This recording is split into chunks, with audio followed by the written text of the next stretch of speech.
TanDLers, and welcome to another episode of TanDL Talks, the podcast for, about, and featuring fabulous educators.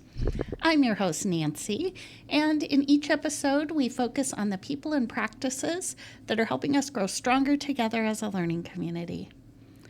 Today, we're digging into what it means to lead from the classroom and how teachers can build the skills to step into district-wide leadership roles.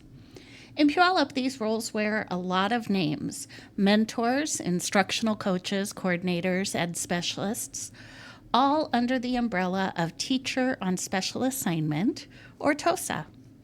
I'm joined by three leaders who recruit, hire, and partner with TOSAs every day: Candace McGregor, Assistant Director of Teaching and Learning; Doug Ouellette, Director of MTSS; and Kelly Carrick, Special Education Director. We'll talk about what TOSA roles actually do, the mindsets and skills hiring teams look for, simple on-ramps to leadership you can try right now, how to lead adult learning, and why today's teacher leaders give us so much hope. Let's get into it. Today, we're digging into what it means to lead from the classroom and how teachers can begin building the skills that might prepare them for a role as a district-wide teacher leader. In Puyallup, we have lots of different names for district-wide teacher leaders. We call them mentors or coaches, coordinators, ed specialists. For the purpose of our conversation today, we can just refer to those roles specifically, or we can use the umbrella phrase Teacher on Special Assignment, or TOSA. Today, I'm excited to be joined by three leaders in our district: Candace McGregor, Doug Ouellette, and Kelly Carrick. They are all involved in recruiting, hiring, and working with TOSAs in their departments. Welcome to TanDL Talks. Thank you. Thank you. Hey. Let's just start by each of you telling the audience a little bit about yourself and your career path so far.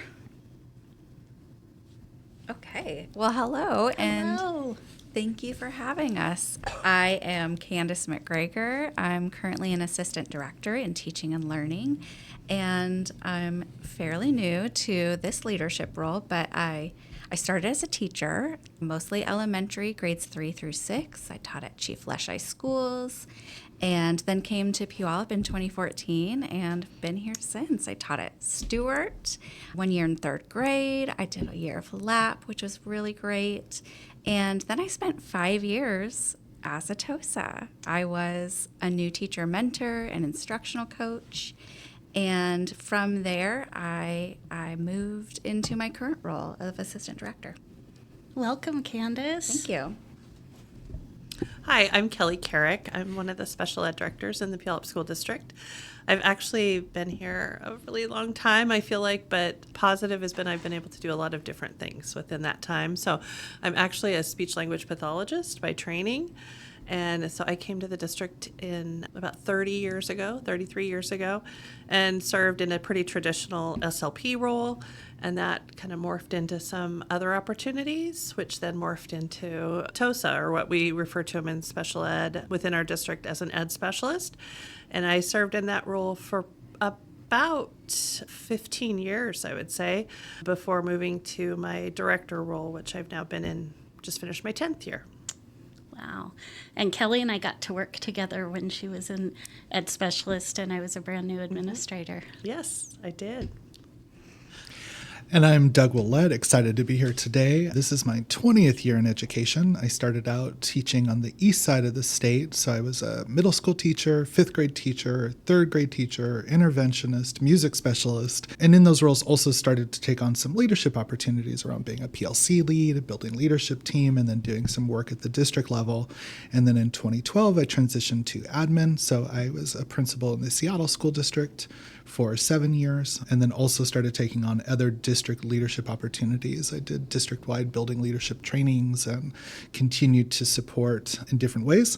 And then I transitioned to the district level in Federal Way School District, where I served as their director of MTSS, and now I'm here in Puyallup serving as director of MTSS. So I support MTSS, the data and research team, Title LAP, highly capable, transfers and waivers, peak, and all other duties as assigned. So it's really excited to be here. I think we all have that one, don't Exactly. I'm so glad all three of you are here. One thing that I just want to address up front is we know that there's lots of uncertainty right now around school funding. And we know that that is likely to impact the future of some of our support roles, our TOSAs, and that landscape will continue to evolve. We don't know what that's going to look like. But regardless of how those roles might shift, we know that we need strong teacher leadership, and we know it isn't going anywhere. Our schools thrive when teachers step into leadership, not just by title, but through mindset, collaboration, and influence. So I think you all have some great things to offer the TANDLers out there who are interested in maybe trying something a little different from classroom teaching. So let's start with, what does the role of a TOSA look like in your department? I'm happy to start. So in teaching and learning, we have a couple of different types of TOSA roles. We have what we call released mentors. They support teachers who are in year 1 through 3 of their career through professional learning. They visit classrooms and have learning-focused conversations and really support what it's like to be an early career educator. We all remember, right, being new to this and how overwhelming it is. And so our released mentors get to do that work. And then additionally, our instructional coaches, they work with supporting teachers and principals in curriculum adoption, mapping, assessments, lots of professional learning, and getting out there and supporting teachers and teams of teachers in the work that they do every day in their content areas. Within special education, we have a number of TOSAs, or like I said, we refer to them as education specialists. It's just been a kind of the historical name. Maybe someday we'll rebrand that, but our TOSA role, and really they're in a role that's supporting the staff that are in our special ed programs, as well as the students that are receiving those special ed services. And they can really assist with a variety of things. They may be providing support for instruction. They may be providing some support for the many special education compliance requirements that there are as part of individualized education plans. And then they also do provide professional learning. They work closely for our new staff, actually with the TOSAs that Candace just mentioned, and they'll sometimes do some shared observations of our new staff, so that from the instructional side, they've got support with those mentors that have got the assigned position for that, but then also bringing in that special ed piece of it and what may be unique to the special ed role. We know good instruction's good instruction regardless of the classroom or the setting, but trying to have some partnerships with that. Our ed specialists, or TOSAs within special ed, really are working across all grade levels. We have support at the preschool, elementary, junior high, high school, and then also within our 18 to 22-year-old program. So there's really support for all of those staff and students that are there.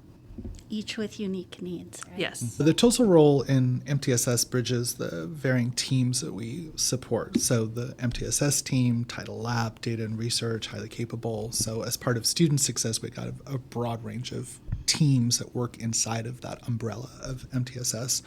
And the role really varies from some technical work done at an office level to help support our implementation and continued professional development, to supporting teachers pushing out into classrooms, doing observations, and providing some coaching and supports, working with administrators. So you work with a broad swath of folks in the role. And I think one of the key things that I think about in the TOSA role with MTSS is really bringing that critical teacher lens to the work, especially on the planning and the implementation of our work, to really help make those initiatives, bridge those initiatives from a district level to a classroom level, and to help them be as efficient and successful and supportive as possible. I also always think, like, teaching is so complex, and the things that our TOSAs can do to serve our teachers can't get to some of the technical details or the research or all of those things that our TOSAs are able to do for teachers to benefit them, to serve them. Yeah. Doug, you made a comment that also resonated that I didn't mention. I think that TOSA role is a real good bridge. I know within special education, we have our director team, and then we meet regularly with our ed specialists or our TOSAs, and they can really be a good bridge to let us know maybe specific things, systemic things that maybe we try to be out in buildings and be aware of, but we might not be as aware as the ed specialist who just spent 3 hours within that classroom supporting that student. So why do you think that teacher leadership is critical to the success of our schools? Nancy, I think you brought up a great point. There is so much to the teaching profession, especially when we think of who's at the heart of that, the students and their families. And the teachers are the bridge to that, like you all said. And there's a lot of things that go into, I think about the work our instructional coaches are doing to lead teacher teams through the curriculum mapping and taking a look at assessments and organizing what all that background work that needs to be done to make teachers feel confident in what they're going to do every day. I think that is so important, and they're that voice between what's going on in the classroom and what we're doing here. Mm-hmm. So I think that's important to highlight here is when we're thinking about the TOSA role, who are those teachers who are already displaying an interest in that kind of work? Their mind works that way, or they're looking for that wider systems view. I think that's really critical to the success in every classroom, is how that background work is done. I think they also bring a level of credibility to their peers that many can't match, right? And so they really do bring that piece, I think, to the table. You know, Kelly, as you were talking about ed specialists, I was a special ed teacher in this district, and I think back to the support that I got from Pam and from Phil, and just those relationships that were long-lasting, right? Those are people that were great mentors to me when I was an early educator. Right, that you still remember. Yes, that it was meaningful. So when you're looking to recruit or hire a TOSA, what are some qualities or mindsets that you look for? I think on the MTSS side, some of the things that I thought about was, all of us are in the student outcome business. So first and foremost, I thought about both just experience and impact, right? Somebody who's been invested in the classroom, grappled with their instructional practices, and can talk specifically about ways that they've had an impact on student achievement. Those are all important pieces to bring forward. I really started to think about sort of a systems thinker and a growth mindset, right? So on the MTSS side, so much of our work is around that technical and adaptive work around systems, bringing a framework to life through systems in a school. And it's really important that in that TOSA role, as we're supporting different constituencies inside of that work, that we remain nimble and flexible thinkers in how we're approaching that. And that while we want to build strong systems, each school has a unique nuance that we have to take into account and has unique readiness. I thought for us, really, that passion around data and the stories that it tells, the TOSA role in MTSS so strongly bridges the work with the data and research team. And so you have to be passionate about our assessment and our data processes and be really passionate about being able to take data, really examine it for what the stories that it's telling, and then helping, again, that broad constituency of folks from a classroom teacher to a principal to a district leader. What is the story we're seeing, and how do we think about our response to that? And then the last one I just wrote about and thought about today was just passion about collaboration. It's so critical, and you work with so many different people inside of this role, and being able to go into situations, build authentic and open relationships with folks built on mutual respect, be eager to collaborate and bring additional voices into the work. It just made me think about that phrase, we're better together. And that's so true across our work and in MTSS. So those are all qualities that I really thought about as we're thinking about a TOSA role. And I had some of those same thoughts, not to just copy what Doug says, but I think, what he shared and just those strong interpersonal skills in that collaborative role. And so somebody that does have good communication skills, both from a written and oral standpoint, because there is so much collaboration and it needs to be the TOSA needs to be approachable and yet also provide support in a way that it can be received.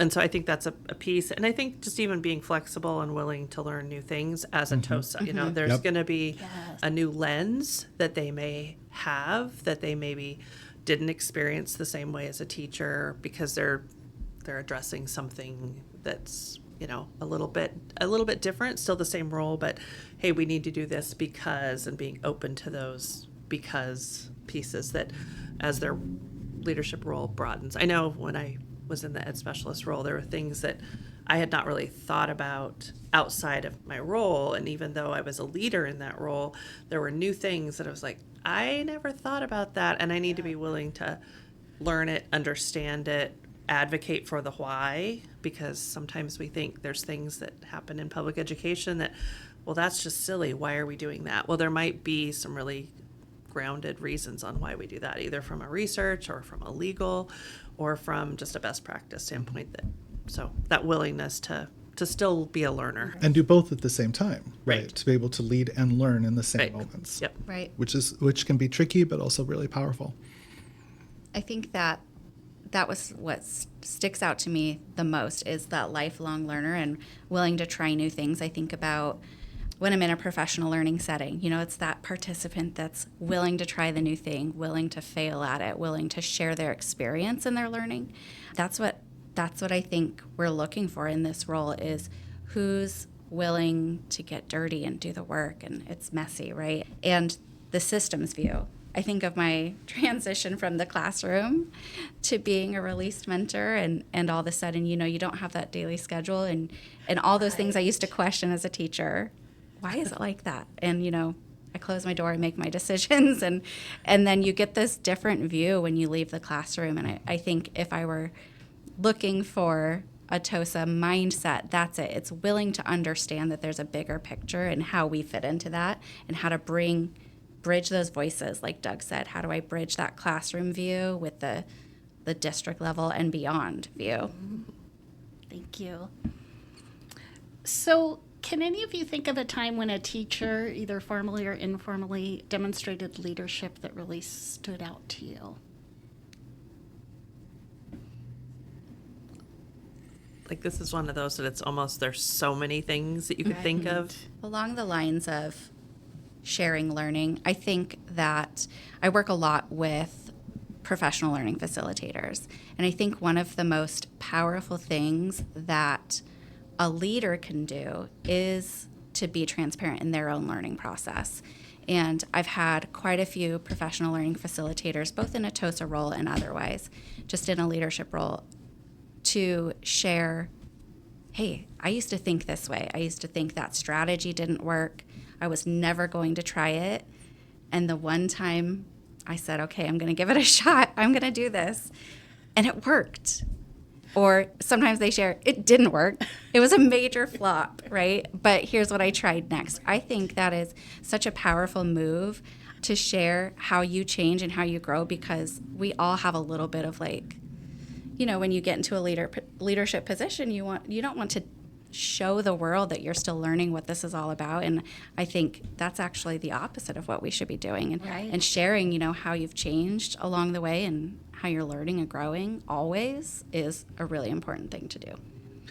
I know in our department, as in every department, I'm sure, there's sometimes some challenging situations that may come about, and having the ed specialist, you know, just really come alongside that teacher and kind of go through that challenging situation side by side, so that that teacher didn't feel alone. And it maybe wasn't something that the ed specialist or TOSA was super excited to experience, because it maybe was a challenging situation, but they were there for it. They went through the trench together, or the challenging situation. And, you know, the challenging situations can look different to different people too. It might be a brand new teacher, and this situation's maybe something that an experienced teacher has done for years, but for that teacher in that first time, it is the worst thing they could think of that's happening, right? And so being able to have that TOSA be really alongside and coach them through it and experience, so that they knew somebody had their back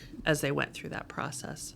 Well, and I appreciate that also in the sense of, you know, there are there are pieces in the TOSA role where you can have a job description and can be clear. But, there are things that come up where you didn't expect your Monday was going to look like this. You didn't expect this was the thing you were going to be doing. And I think that's such a critical component, is being able to have a core of what your work is and what it is you're trying to accomplish, but also, again, having that flexibility of, hey, this situation has arisen. I didn't expect it. They didn't expect it, but I can support it. And then being able and willing to step up and do that. So I think that's part of the uniqueness of the role, is there will be things that come up that you didn't anticipate a week, a month, a year from now, that was a piece you were going to be doing.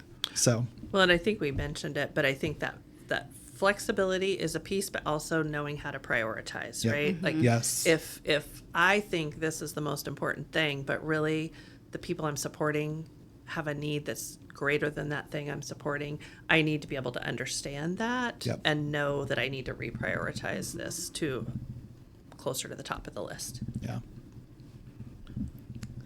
So if I were a classroom teacher sitting out there and thinking, I might someday want to be a TOSA, what are some leadership experiences that I could seek out if that was a path I wanted to head towards? I think there's a lot of things, and I don't think they have to be these fancy formal things. I think there's leaders in every meeting, right? Mm-hmm. And so I think being able to be a leader and think about what would a leader do in this situation, even if it's just a meeting of 3 people and somebody needs to be the one to say, okay, what are our responsibilities? What's our next steps? How can we support this? Obviously I'm very focused on elementary and preschool, so I'm not the expert in the room on secondary, but what kind of building leadership teams can I be a part of and have my voice be a part of and have my knowledge expanded? What kind of department chair? Sometimes that's something within the secondary level. But again, just those, maybe I'm sharing something at a staff meeting that I've talked with the principal about that's been really beneficial to me and my students. And so I don't think it has to be something huge and grandiose and, with my name at the top of a committee list. I think it can be really less in your face kind of leadership. I don't know. I think there's different ways to do that, in my opinion. I appreciate that. And in the more formal sense, right? There's a lot of opportunity, I think. I think of all the different committees in a building, right, that you can join. And I think any opportunity to step outside of your classroom or open up your classroom. Right. Invite folks in. When you attend a professional learning and you've tried something, let that facilitator know. Share what you're learning. Invite them to come see. Invite your colleagues into your classroom. The more that you can, I think, widen your perspective and just keep growing, I think that's going to make you a really strong leader. I think anytime you can join an instructional leader cadre and get involved with mapping and doing the work of unpacking standards and all the components of a curriculum is going to make you stronger in your teaching role, but also you can serve both voices. You can bring the voice of the classroom teacher to the district level, and then you can serve the district by giving some of that why. Why is it like this? Why are we doing this? And take that back to your colleagues in your building. And I think anytime you can gain a wider perspective than in your learning space, I think it's going to make you a stronger person. Yeah, and those were similar to my thoughts as well. When I look back to my own career, I remember the first time I got assigned to the safety committee, and everybody wasn't super excited about that work, but you learned a lot about systems and the types of systems it takes to have preparedness and responsiveness, and those things applied on in other ways. And then serving on the building leadership team, I got to understand both the building and the district budget in a deeper way than I had as a classroom teacher, and then working in different levels. And then as you continue to go through, one of the things I appreciate about Ouellette is the way that it builds teacher leadership opportunities. So when I think just within our own programs, in TanDL, we have an MTSS lead team of teachers that step forward to support their colleagues and support programming and support our initiatives. On Highly Capable, we have a highly capable lead team that help, again, deliver professional development and support their colleagues. So there's so many ways that you can work into and build your leadership. And I think those things are critical because you have to, not for everybody does leadership and facilitation come easy. Right. And natural. Right. And so it's really important to build those skills and practice those skills. And kind of like what we were talking about earlier today too, also building your resilience, not resistance, resilience in working with adults. Right. You'll get a lot of critique working with adults. And so, and you'll have a lot of highs and you'll have some lows of where things didn't go the way you had hoped. And you have to build that resilience and just pushing forward through that. So. Hey, one more plug. Yes. I think everybody out there should try to become a job-alike mentor. I was just thinking that. Yes. Yep. I think that's a fantastic opportunity. It's sort of a one-on-one situation to test out some of your leadership skills in a really low-risk way. And there's professional learning available for you. If you become a job-alike mentor, you can come to our roundtables in the district and learn some conversation skills and some asset-based feedback skills. And I think those are all really important parts of becoming a leader. You know what I like about that opportunity too is that there are some teachers who want to try something a little bit more, but they're not ready to leave the classroom. Might never be ready to leave the classroom. That is where their heart is. And I think the Job-alike mentor gives them an opportunity to maintain their classroom, their teaching position, but then also support their colleagues in a different way. Absolutely. So Well, sign up today. Yeah, I think along that line too is even being a mentor teacher for student teachers. Yes, I know the yes. district is working on refining some of that process and having training pieces for that, and that's another piece that I think a lot of people do, but they maybe don't think about it in the same way as leadership. Right. It might be that stepping stone that takes them to wanting to do something else. Yep. Absolutely. So let's talk a little bit more about leading adult learners. So if you're looking for a TOSA or a teacher leader, how important is it for them to have some sort of experience leading adult learning, PLCs, PD, as we talked about, mentoring? It's critical because there's so many different types of adults you're going to work with, from leading some type of a professional development for a group of teachers, and even inside of that, leading a professional development for a group of elementary teachers can be a very different experience than leading a professional development for secondary teachers. And so understanding that not all adult learning theory applies in all ways, it is a really critical component. And then you're going to be facilitating meetings with different forms of leaders, principals, district leaders, and so really building your experience on how to do that, how to facilitate strong professional learning and conversations. I mean, I myself, and I always admit this, I still, as a facilitator, I'm still working on pacing and still trying to improve there. Every PD that I do, I'm always overplanned.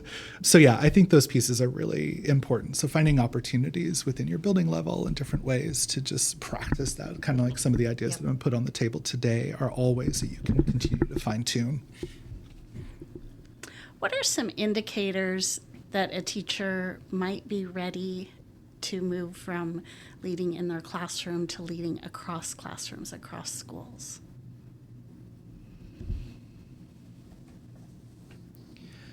I think one of the things I was thinking about was that, when I think about the TOSA role, it has complexity to it because it's asking you to step up to the balcony view, right? So you're looking at a big picture across a school, across school systems, across the district, and to be looking at initiatives from that balcony view. But then the very next moment, it might ask you to come down to the dance floor where you're inside a specific classroom providing coaching and feedback and support, and being able to flexibly move between those is a really important piece. And I saw it so frequently as a principal where you'd see that sort of light bulb start to happen with teachers, where they started to have a balcony view frequently. And you're like, oh, I see the readiness happening of like they're ready to start stepping into some different roles.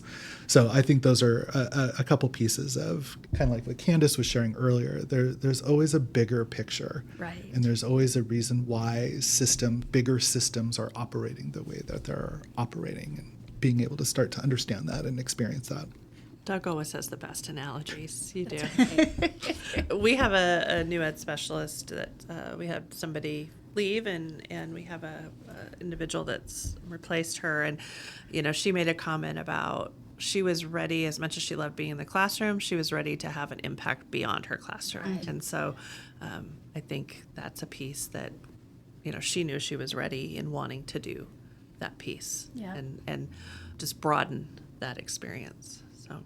Yeah, let's do a little shout out to Jordan, who's our new ed specialist. That's exciting. She'd be really mortified probably that I shared that about her, but yeah, she's been perfect example of somebody who's been kind of building their leadership at the building level, and some different opportunities with some early childhood pieces, and then when the opportunity came, wanting to make that change. Yep. So.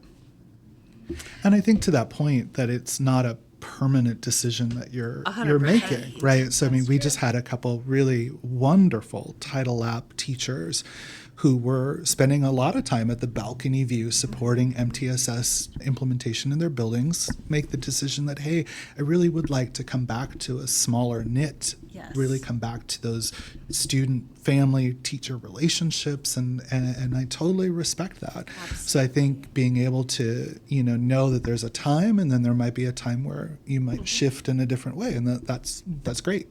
So, and that these aren't permanent decisions you're making, but you could be the right person at the right time to really make a difference. So that is one of the cool things about education, especially in a district this size, is there are opportunities, and every commitment is really only a school year long. Yep. I can choose something different next year. That's exciting.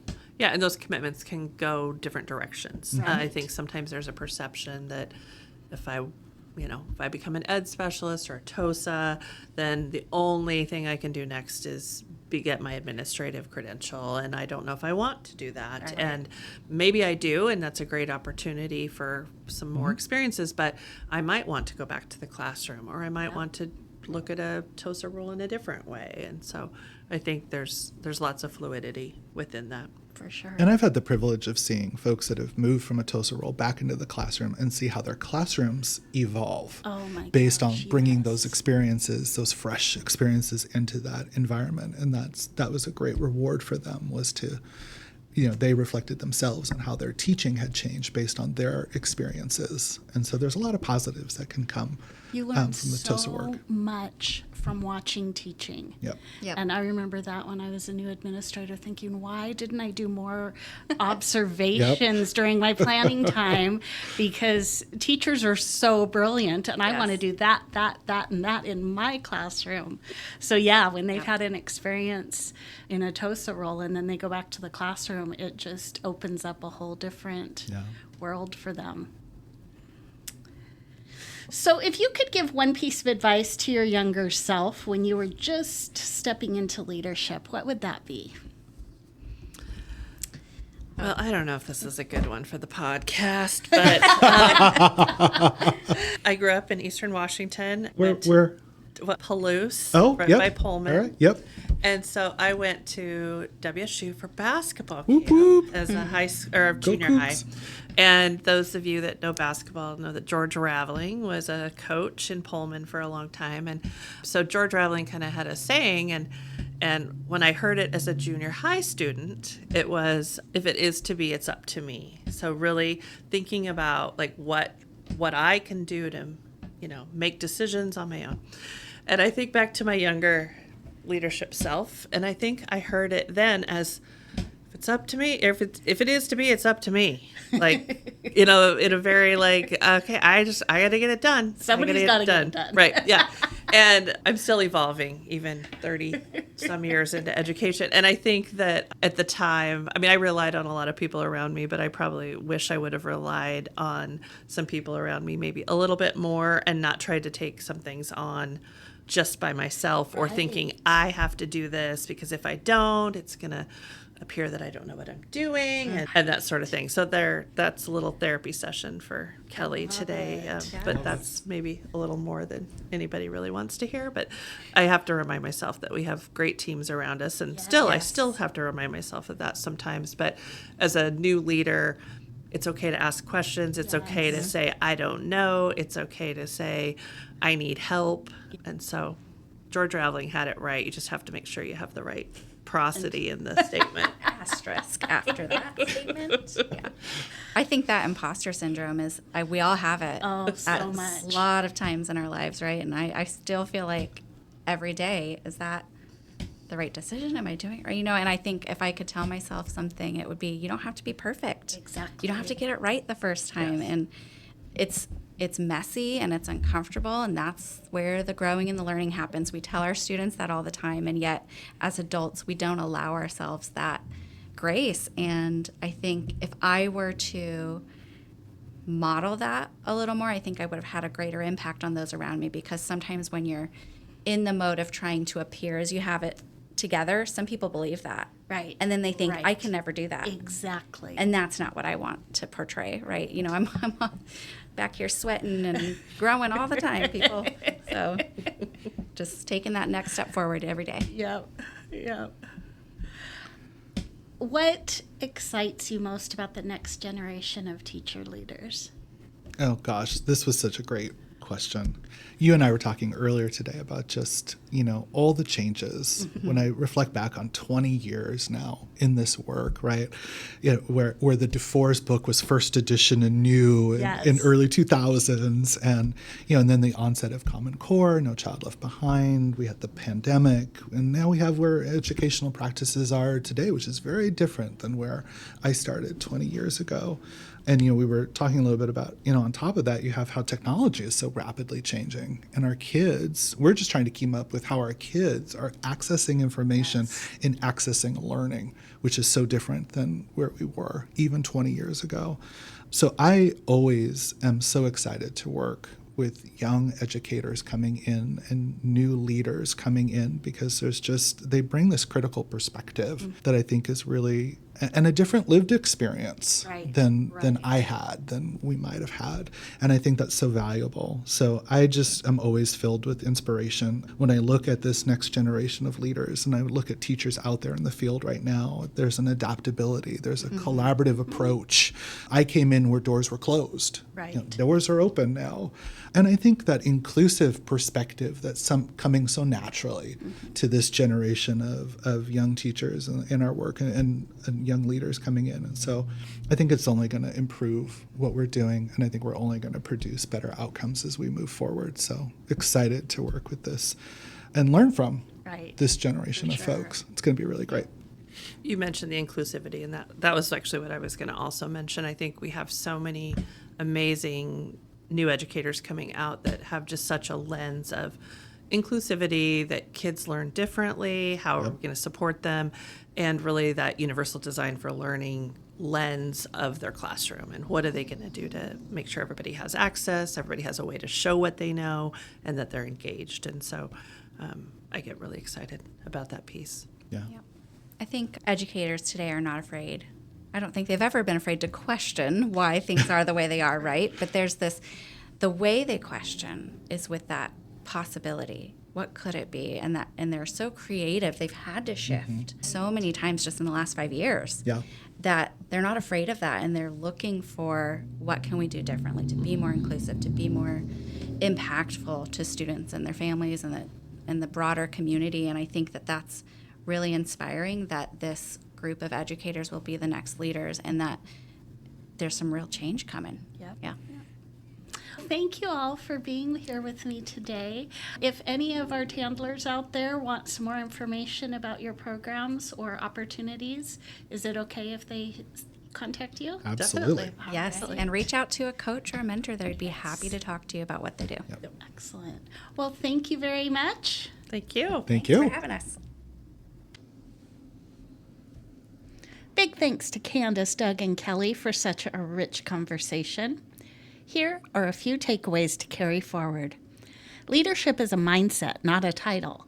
Bridge classroom realities with system-level work through collaboration and influence. Build your skills where you are.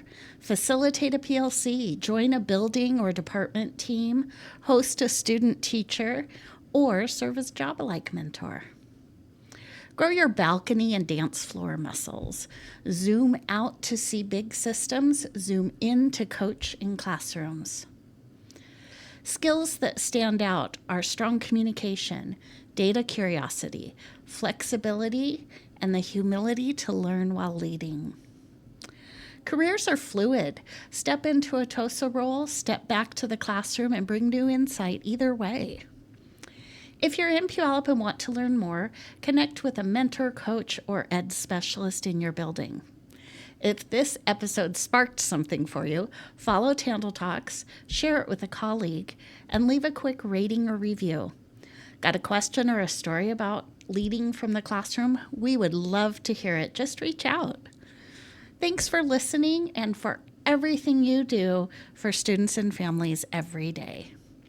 Don't forget to follow TanDL Talks on Spotify, Apple Podcasts, or YouTube so you never miss an episode. And if you loved today's conversation, share it with a colleague who might be interested in teacher leadership. Until next time, keep showing up, keep growing, and keep leading with heart. Thank you.